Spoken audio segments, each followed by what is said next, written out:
माय माऊली नमस्कार. वेद ग्रंथातील एक महान श्रीमद भागवत कथासार अभिवाचन करत आहे. दशमस्कंद पूर्वार्ध भाग 39. संकटे एकटी येत नाहीत. प्रथम श्री वेदव्यासांना नमस्कार करून प्रारंभ करते. ओम नमो भगवते वासुदेवाय. शुकदेव परीक्षिताला सांगू लागले, गोकुळात नंदाच्या गृहात दुसऱ्या दिवशी सकाळी यशोदेला पुत्र झाला म्हणून मोठा उत्सव करण्यात आला. ब्राह्मणाची पूजा करण्यात आली, नगर शृंगारले, दाणे देण्यात आली, मंगलवाद्ये वाजत होती, रांगोळ्या, पुष्परचना, तोरण, वस्त्रभूषण यांनी सर्वत्र शोभा आणली होती. गाई, बैल, वासरे, गोठे, दया दुधाची भांडी, घट सर्व काही शृंगारले होते. सुगंधी द्रव्याचा वास दरवळत होता. यशोदा शांत होती पण आनंदात होती. नंदाच्या गडबडीला धांदलीला शिमान होती. सुंदर तरुण लहान वृद्ध सर्व आपापल्या परीने नटून थटून यशोदेला भेटी देण्यासाठी येत होत्या. त्यांच्या हातात रेशमी जरतरी वस्त्रांनी झाकलेले रजत सुवर्ण पात्र होती. त्यांच्या वेणीतली फुले मार्गावर पडत होती. ती नंदाच्या घरापर्यंत मार्गाला सुशोभित करीत होती. त्यांचे सौंदर्य अलौकिक होते. परीक्षिता, त्या गोप म्हणजे उच्च कोटीतील योगी, सिद्ध, भक्त, देव, किन्नर, विद्याधर, गंधर्व होय. विष्णूच्या कार्यासाठी आधीच जन्म घेऊन आले होते हे लक्षात ठेव. सगुण साकार मनुष्य देहधारी विष्णूच्या संगतीत नवविधा भक्तीचे महात्म्य प्रत्यक्षात दाखवण्यासाठीच विष्णूने त्यांची योजना केली होती. आणि नंदबाळाचे कौतुक करण्यात माधुर्य, वात्सल्य, मैत्री, सख्य यांच्या भाववाटाने भक्तीची पयोधारा गोकुळात वाहू लागली. गोकुळात अशा प्रकारे अशा रीतीने आनंदोत्सव झाला. काही दिवसाने नंद मथुरेस गेला. गोकुळ हे मथुरा मंडळातील मांडलिक राज्य. कंसाकडे वार्षिक कर भरणे आवश्यक होते. नंद त्याच कामासाठी गेला. तो आला हे असे कळताच वसुदेवाने त्याची भेट घेतली. मधल्या काळात कितीतरी घटना घडल्या होत्या. नंद वसुदेव भेट झाली. वसुदेवाने नंदाचे अभिनंदन केले. पुष्कळ वर्ष संतान नव्हते, तू आता पुत्र लाभाने धन्य आहेस. नंदा, माझे सर्व पुत्र कंसाने मारले. जगात असा क्रूर कोणी नसेल. तुझी व माझी भेट आता किती दुर्लभ झाली रे. प्रेमाच्या माणसाची भेट सुद्धा प्रारब्धानेच घडते बघ. अरे पण रोहिणी कशी आहे? तिचा भार मी तुझ्यावर टाकलाय. हो, तिची मला काळजी नाही. माझा मुलगा हा रोहिणीसह गोकुळात सुखरूप आहे असे कंसाचे भय आहे. तुम्ही नंद, यशोदा हीच त्याची माता पितरी म्हणायची. तो माझा मुलगा हे कोणाला कळू नये हेच मुख्य वसुदेव हळूहळू बोलत होता. तेव्हा सावळ्या वर्णाचा मुलगा ठीक आहे ना? सहज स्वरात वसुदेवाने विचारले. नंदाला पाहताच खरे म्हणजे हाच प्रश्न प्रथम त्याच्या होटावर आला होता. पण ते धर्म संकट होते. स्वतःच्याच पुत्राविषयी औपचारिक शब्दात चौकशी करताना वसुदेवाचे हृदय धडधडत होते. नंदाने वसुदेवाला आपल्या सावळ्या मुलाचे खूप वर्णन करून सांगितले. वसुदेवाचा निरोप घेताना त्याने वसुदेवावर आलेल्या प्रसंगाबद्दल सहानुभूती प्रकट केली. कंसाने यदुकुळातील लहान मुलांना ठार मारण्याचे आदेश दिले हे वसुदेवाने त्याला सांगितले. म्हटले, आता तू गोकुळातील सर्व मुलांना जप माझा तुझा स्नेह कंसाला कळणे बरे नव्हे. नंद त्याचा निरोप घेऊन निघाला. बरोबर 2-4 गोप होते. उत्कृष्ट बैलांची शृंगारलेली गाडी गोकुळाची वाट चालू लागली. वसुदेव पाहत होता. मार्गावर चाकोऱ्या पडत होत्या. बैलाच्या गळ्यातील घंटांचा आवाज दूर दूर गेला. पुत्र स्नेहाचा भाव पंख पसरून त्या बैलगाड्यावरून सूक्ष्म रूपाने गोकुळाकडे उडत जात होता. नंद मुलाच्या काळजीने गोकुळात शीघ्र गतीने गेला. यमुना नदीला उतार होता. तेथून बैलगाडी त्याने पार पलीकडे नेली. गोकुळात पोहोचला. घरी गेला. आपल्या मुलाला त्याने पाहिले तेव्हाच त्याच्या जीवात जीव आला. पण कंसाच्या आज्ञेवरून पुतना नावाची राक्षसी सुंदर तरुण गोपी सारखीच रूप धारण करून गुपचूप गोकुळात आली होती. ती आकाशातून सूक्ष्मनेयाने जाऊ शकत होती. लहान मुलांना खोट्या ममतेने जवळ घेऊन विषारी स्तनपान करून मारायचे हेच तिचे काम होते. यशोदाचा बाळ पाळण्यात होता. यशोदा थोडा वेळ कामात गुंतली होती. बाळ रडू लागला. भूक का लागली? थांब आले आता येते. यशोदा आतून बोलत होती. मी घेऊ का तुला जरा बाळाला? मंजूळ आवाजात एक स्त्री विचारत होती. यशोदेने पुसटचे पाहिले. गोपी दिसते. हे घे जरा रड थांबव त्याचं. ती बोलली. पुतनेने पाळण्यातले बाळ उचलले. काय होत आहे, कोण आली, हे सर्व बाळाला माहीतच होते.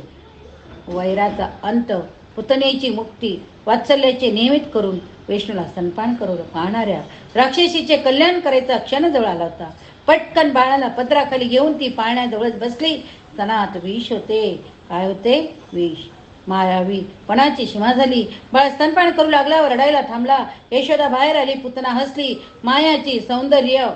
मायावी सौंदर्य, गोड बोलणे यशोदेला म्हणाली. बाळाचे रडणे ऐकून मला पाहणाच फुटला ग. आता बघ कसा गप्प झालाय, डोळे मिटून चुरूचुरू पळताय, पितोय. यशोदेला संशय आलाच नाही. पुतना लटकेच म्हणाली, अरे पुरे, आता माझे सगळे दूधच पण टाकतं का? दोन्हीकडे घेऊन झाला, आता सोड. पण बाळ कसला सोडते हो.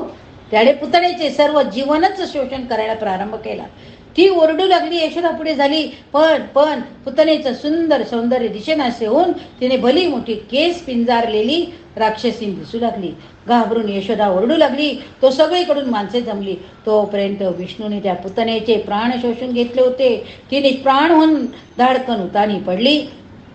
तो बाळ तिच्या उघड्या स्तनावर तसाच होता. डोळे उघडून त्याने यशोदेकडे झेप घेतली. खुदखुदू हसू लागला हो, खुदखुदू हसू लागला. गोकुळात एकच गलका झाला.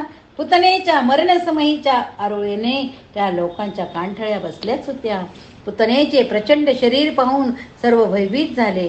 यशोदेने मुलाला घेतले. सगळ्या गोपी इडापिडाटोळ म्हणून त्याची दृष्ट काढू लागल्या. त्याच्या रक्षणासाठी स्तोत्र म्हणू लागल्या. केवढी मोठी अरिष्ट टळले.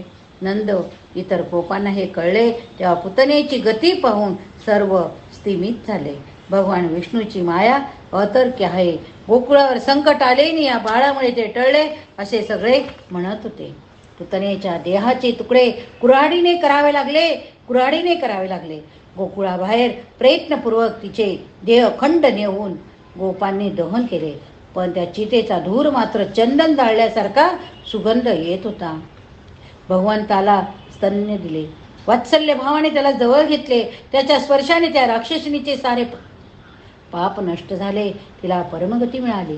शुकदेव पुढे म्हणाले, अत्यंतिक उत्कट भावाने भगवंताकडे जे जातात त्यांना परमोच्च गती मिळते, त्यात काय संशय. परीक्षिता, नंदनंदन गोविंद रूपी विष्णू आता हुडावू लागला होता. त्यानिमित्त सुद्धा नंदाने मुलाला अभिषेक करून घेतला. उत्साहाची गडबड पुष्कळच चालली होती. बाळाला नाऊ घातले. सर्व संस्कार झाले तोवर त्याला झोप येऊ लागली. यशोदेने त्याला शय्येवर निजवले. ती शय्या मुद्दाम गवळी वाड्यात असलेल्या मोठ्या रथाखाली केली होती. कौतुकाने सर्व कार्यक्रमात गाई, वासरे, गुराखी यांच्याच सर्वांच्या गमती जमती केल्या होत्या. यशोदा गोपींचे आगत स्वागत करण्यात गुंतली होती. इकडे बाळाची झेप संपली. तो शय्येवर हातपाय हलवू लागला. अर्धवट कुशीवर वळू लागला. उघड उपटा पोळे परत उताना होई. बराबर दोन्ही पाय झाडी. मध्येच पायाचा धक्का रथाला लागे. आणि काय आश्चर्य, कोणाचेच लक्ष नाही असे पाहून बाळाने एक असा जोराचा धक्का रथाच्या चाकाला दिला की रथ जो उलटला तो एकदम दूर मोडून पडला. रथ म्हणजे काय, दुधा दह्याचे घट ठेवलेला चकडा होता तो. भला मोठा मजबूत, पण तो पार मोडून पडला. बाळाचे प्रताप कोणाला कळले नाहीत. आणखी एक अरिष्ट टळले. नाहीतर यशोदेचा मुलगा गोकुळातल्या प्रत्येकाचा आवडता बाळ आज जिवंत राहिला नसता असे गोप म्हणू लागले. मुलाला ग्रहाची बाधा तर नसेल ना. कुणीतरी शंका बोलून दाखवली. नंदाने ग्रहशांती सुद्धा करून टाकली. पण शेवटी एकटेही येत नाहीत. संकटे एकटे येत नाही हो, एकामागून एक येत असतात. आपण म्हणतो काय कालदशा फिरली आपली. कंसाचा सेवक तृणावर्त नावाचा राक्षस होता. पुतनेचा घात कसा झाला त्याचे वर्तमान कंसाला कळले तेव्हा त्याला शंका येऊ लागली की न जाणो गोकुळात माझा शत्रू जन्माला आलेला असेल. तृणावर्ताला वायुशुद्धी होती. कंसाने त्याला पाठविले, गोकुळात जा, त्या नंदाच्या घरी जो लहान मुलगा आहे त्याला उडवून दूरने खाली पाडून मारून टाक. इकडे यशोदेने मांडीवर घेतलेल्या बाळाने आपले शरीर जड केले. मांडीला भार सहन होईना म्हणून यशोदेने त्याला खाली ठेवले. ती अन्यत्र क्षणभर गेली. तेवढ्यात मोठे वावटळ उठले. धुवा, धूळ, गवत, पालापाचोळा सर्वत्र उडू लागला. डोळ्यात धूळ जाऊन कोणालाही धड काही दिसेना. तृणाव्रताने वावटळीचे स्वरूप घेतले व वाऱ्याच्या जोराने त्या बाळाला वर उचलून वावटळ गरगर फिरत गोकुळाबाहेर गेली. नंद बाळ आता इथे होता, तो कुठे गेला म्हणून शोधाशोध सुरू झाली. मुलगा हरवला एकच शब्द सर्वत्र पसरला. तो कोठेच सापडेना. दूरपर्यंत बाळाला उडवून नेले. तेव्हा तृणाव्रताला वाटले आता याला टाकून देऊ, पण बाळाने त्या लीलामय विष्णूने आपला देह जड केला. तृणाव्रताच्या गळ्याभोवती घट्टमिठी मारली. ही तो आवळू लागला. तृणाव्रताला ते सहन होईना. तो मूळचे दैत्य रूप धारण करून भूमीवर धाडकन कोसळला, मरण पावला. मोठा आवाज आला. शोधाशोध चालली होती. मोठा आवाज झालेला ऐकून गोप नंद सर्वजणच गोकुळाबाहेर धावले. एक प्रचंड राक्षस पडला होता. त्याच्या अंगाखाली झाडे चुराडा होऊन पडली होती. त्याच्या गळ्याशी आपल्या इवल्याशा मुठीशी घट्ट पकडून नंदाचा पुत्र तो रांगणारा बाळ मजेत बसला होता. तृणाव्रताला पाहून काही लोकांनी धीराने पुढे होऊन नंदपुत्राला उचलले. धावत धावत सर्व गोप गोपी नंद यशोदा गोकुळात आले. कंसाचा दुसरा प्रयत्न फसला होता. नंदाला वसुदेवाचे सांगणे आठवत होते. कंसाचा हातच यात असावा असे त्याला वाटू लागले. एकदा काय झाले, मुलाला स्तनपान देऊन माता यशोदा त्याचे दुग्ध होट होट आपल्या पदराने पुशीत होती. तेवढ्यात त्याने जांभई दिली आणि यशोदेला कायच दिसले. त्या पसरलेल्या एवढ्याशा मुखात तिला आकाश, अंतरिक्ष, तारका, ग्रह, सूर्य, पृथ्वी दिसले. पर्वत, नद्या, समुद्र दिसले. ते विश्वरूप दर्शन पाहून तिच्या आपल्या डोळ्यावर विश्वास बसेना. तिने पटकन डोळे मिटले. भगवंताने तेवढ्यात ती माया आवरली. पुन्हा यशोदेचा पुत्र असा तो दिसू लागला. ही दुसरी माया. यशोदेला वाटले आपल्याला चुकून काहीतरी भात झाला असावा. ती पुन्हा आपल्या लहानग्याचे होठ पदराने पुसू लागली. या ठिकाणी हा भाग संपला. पुढील भागात आपण नामकरण बाललीला बघूया. हरे नमः. ओम नमो भगवते वासुदेवाय. ओम नमो भगवते वासुदेवाय. एवं रूपं सदा कृष्ण सुनार्थ भावये सुधी. देवकी सुतं गोविंद वासुदेव जगत्पते.